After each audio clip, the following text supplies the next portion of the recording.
good. We're going. Okay. Go ahead. All right. Welcome to the conclusion of what event are we at? NC Datapalooza Civic Camp, which is also today starts as the opening of our data the start of our open data competition, NC Datapalooza. So what's going to happen from here? So today we're going to have 4 teams do 5-minute presentations. They'll get 2 minutes with Q&A from our panel of judges. Judging will be based on the work that has been accomplished today. So basically from about 10 a.m.-ish to about 3 p.m.-ish. Teams will demonstrate their the problem they're trying to solve and then the path forward on the project.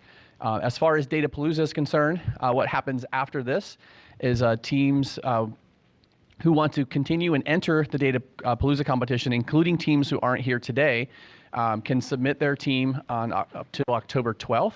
We'll send out information on how to do that online. And then any teams that want to be part of the Datapalooza competition will then pitch at the All Things Open event on October 22nd. The top 3 teams from that portion of our event series will then go to the Datapalooza finale in early November, and will be going for a $5,000 cash prize.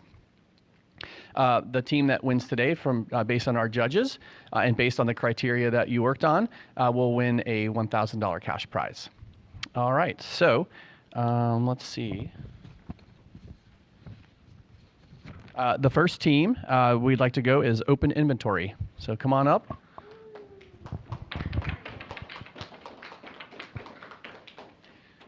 Janelle, will you help on timer and just give us a 1-minute warning? We don't need to use the phone. We can just actually we'll start it. We have a clock at the back of the room too, so you'll have until 3:20.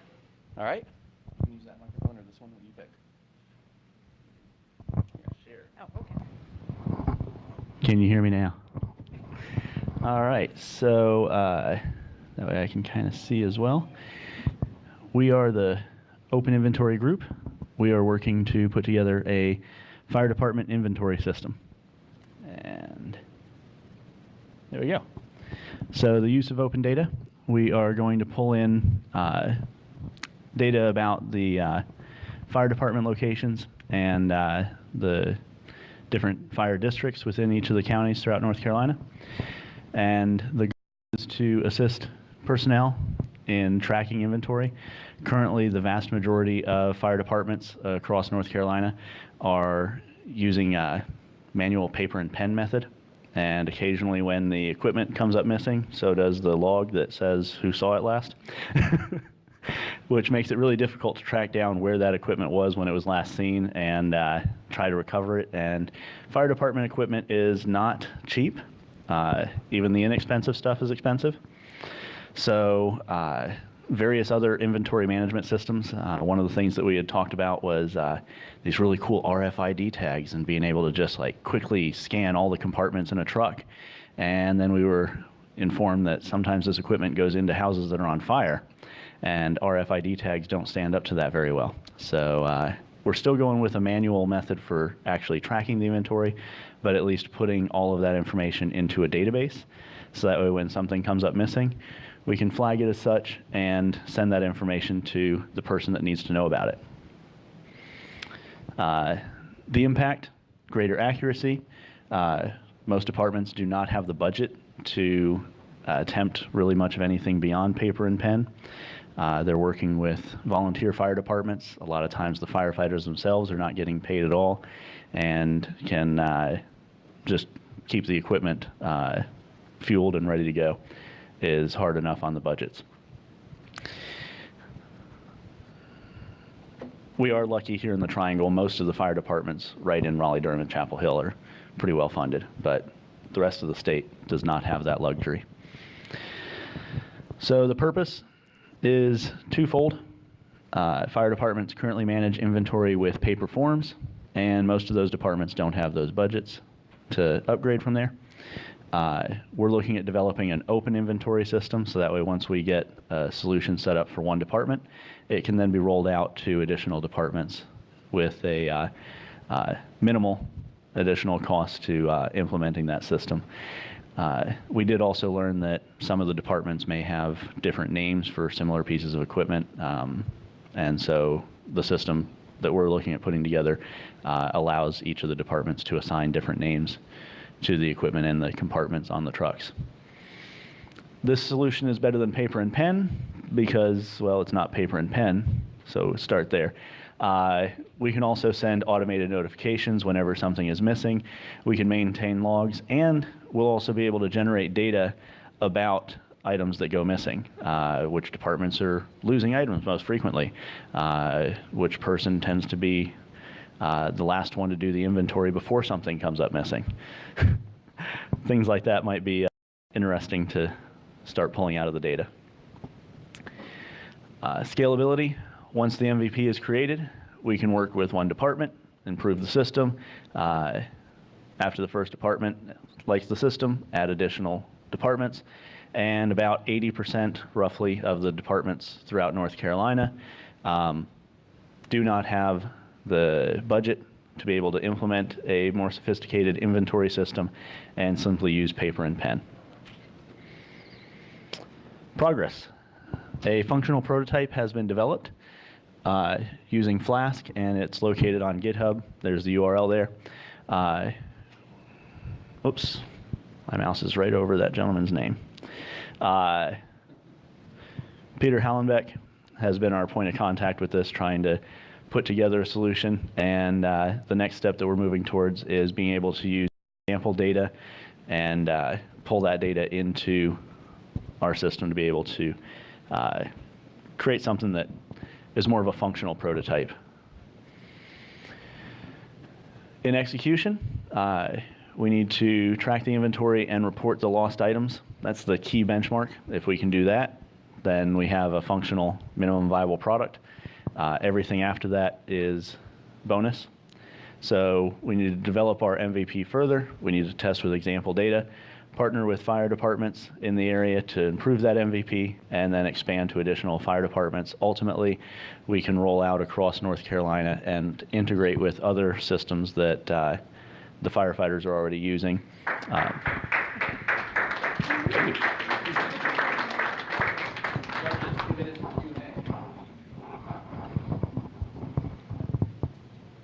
Actually made it to the end. Slide it to the right. You want to trade?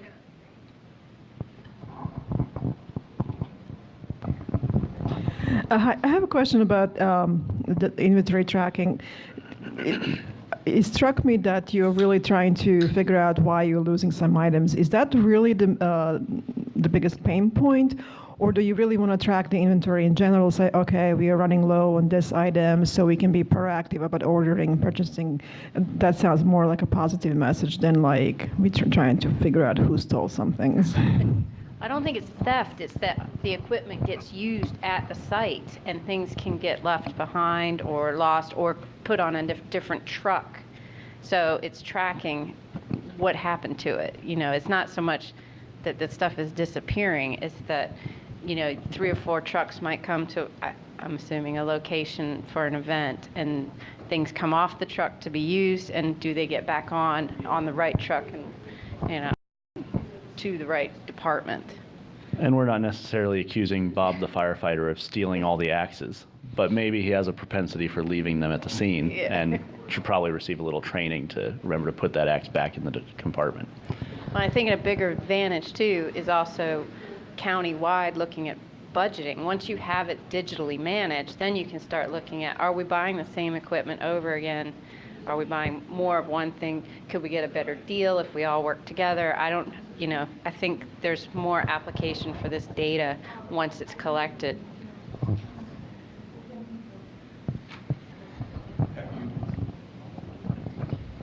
Oh, she just got. Go ahead, go ahead.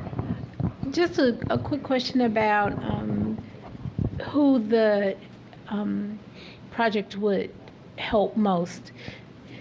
Would volunteer firefighting departments be helped more because of the funding differential? Just want to make sure, because if Raleigh has a funded fire department, they could replace items. Are you looking to help more the volunteer firefighters? And if so, what % of the help would they get? Is this more for big cities or more for volunteer firefighters? Yeah, this is more for the volunteer firefighters, the lower budget areas. The places that have higher budgets have better inventory systems already in place, but across North Carolina, that's like 80% of the departments. Do you know what police departments use? Because there are other similar public departments. I know our fleet maintenance has its own inventory system. It seems like a department like police would also have something similar. So are they in the same area of need, or are they already using an inventory system? Do you happen to know? We haven't looked at police Comparables? departments. My hunch is I've never heard of a volunteer police department, so I presume that they have slightly more funding. Sorry, this is just for volunteer. Well, presumably volunteer fire department implies lower budgets, whereas volunteer police department isn't a thing that I've heard of. So I don't know that there are police departments that have as low of budgets as there are fire departments that can barely afford to buy equipment but can't afford to pay the person manning the equipment. Does that make sense? Yes, I just missed the part that this was just for volunteer fire departments. Currently it's looking at fire departments. We haven't even looked at police departments. Good job, y'all. Good job. Thank you. Thank you. All right. All right, Jim, and the hurricane relief 3 mapping is next, and Teamworks is on deck.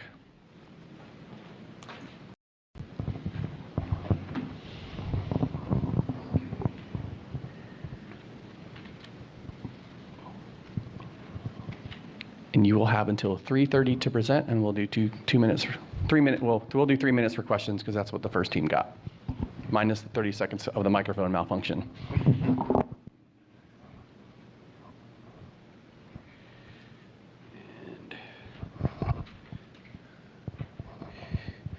It's this thing.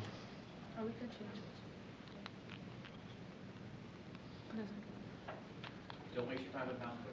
Okay, that's a mouse clicker. Okay, we're presenting an idea for providing flood relief through mapping. We're going to be focusing on Cumberland County at first, but the problem could scale to all areas that have been flooded by Hurricane Florence. Next map, please. We plan to use the Army Corps of Engineers flood map, which is a simulation of the flood extent during Hurricane Florence. Next map, please. We plan to use that data to and compare it with property parcel data to delineate residential parcels that have been flooded. We also plan to rank those parcels based on property value, and the flood map has its own rankings based on flood depth, ranging from under 1/3 of a meter to over 3-meter floods. So we plan to rank those parcels based on those depths. We will take this data and create an online interactive map using a JavaScript library, probably OpenLayers or Leaflet.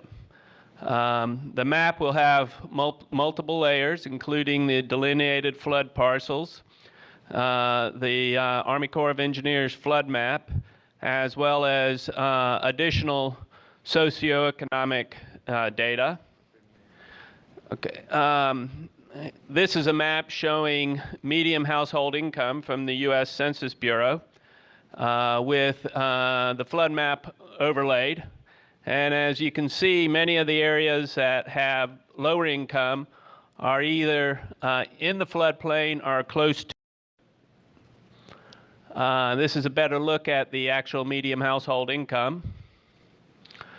We're also thinking of looking at other variables such as food stamps, higher education attainment, and also looking at the Center for Disease Control vulnerability data sets. This one shows overall socioeconomic vulnerability, household composition disability, minority status language, and then lack of transportation, and then the overall ranking, which in all of these showing areas that are close to the river having high vulnerability. After completing the map, we will contact relief organizations and get their input on how useful the map is and how we could improve it. This will be an iterative process where we will use information collected in the field by the relief organizations to improve the maps. The list of vulnerable homes will hopefully help these relief organizations prioritize the order in which they help people, enabling them to focus on the most needy first. Overall, over a longer range of time, the maps will help households apply for grants and funding that help flooded households by providing evidence that their households have been flooded. And that's the end of this, and so further questions. Oh, I forgot to mention that this presentation, or this effort, is being done by myself, Jim, Deb, and Jonathan.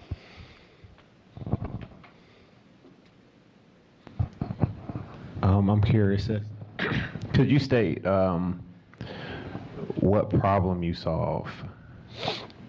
Well, basically, we're trying to use this information from the modeled flood maps to pull out the property parcels and then rank them based on those the people who live there and their vulnerability to a disaster like this. So many of the people who are lower income may only have enough cash on hand to get them by a few days.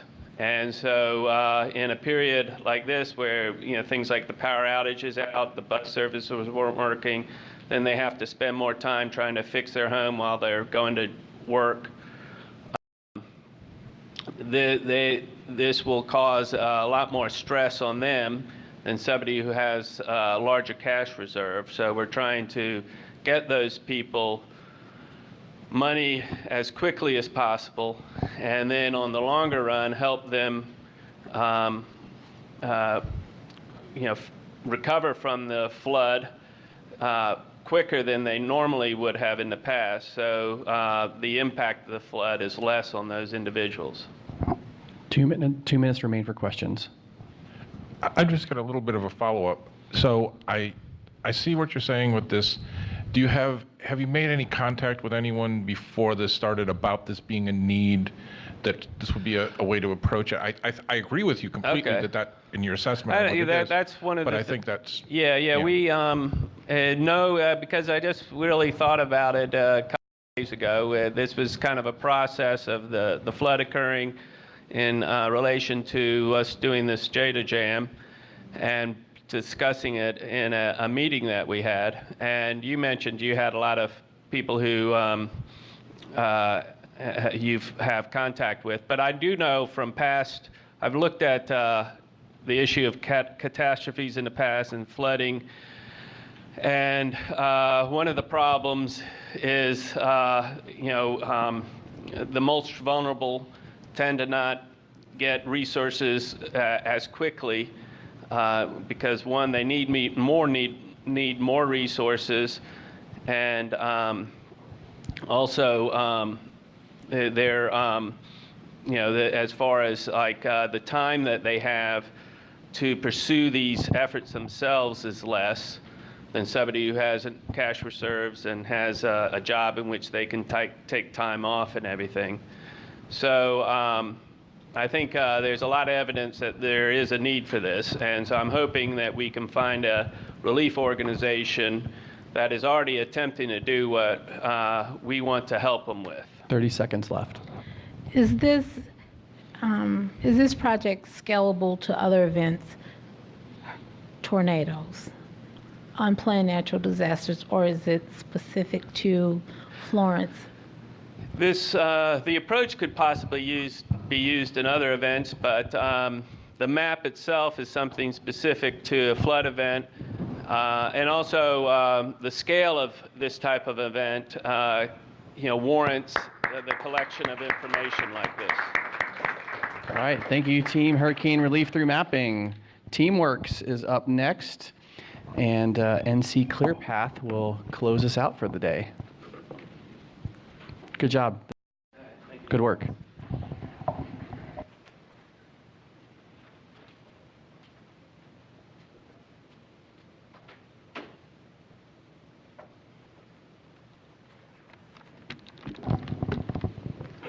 Teamworks, you will have until 3:39 to present and 3 minutes for Q&A.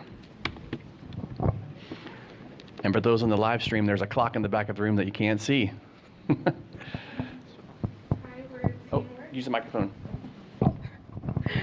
Hello, we're Teamworks. I'm Crystal, it's Jason, and Ferdinand. And our project is called Getting There. It's a trip planner app to help you get where you need to go, but keeping in mind the different places you may need to stop along the way.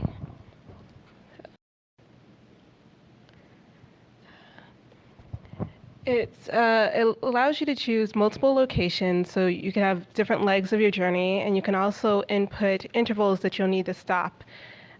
This came into being because I'm a trip escort for the city of Raleigh, and I escort senior citizens. We have to stop after a certain period of time on the road, but it's hard to plan that beforehand. You don't know where you'll be on the road, so it's nice to have a resource where you're not quickly trying to just go, okay, local, and then look around and then trying to figure out exactly, is it accessible? Is it the best thing for the senior citizens to have something that already kind of pulls that data for you, and then also provides a way for you to get there and then get back to your journey so you feel safer going there, along with reviews that are not ranked based on who paid more for their review. It's paid more to be put on the list. It's just ranked on how people have voted on it, and they can provide more detailed information on accessibility. So,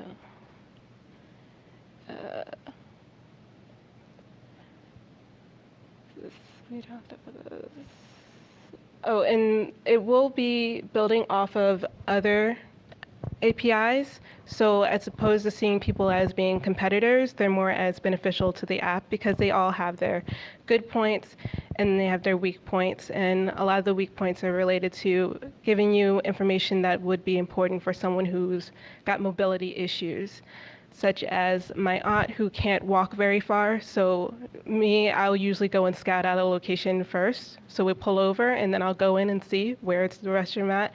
Is there a long wait? And then I'll go out and tell her, and then we may leave and go somewhere else. But it would be nice to know before we even get off the road that she can use this. It's close to the door, there's no steps, it's got a handicap bathroom, you don't have to wait a long time. Those things are really key.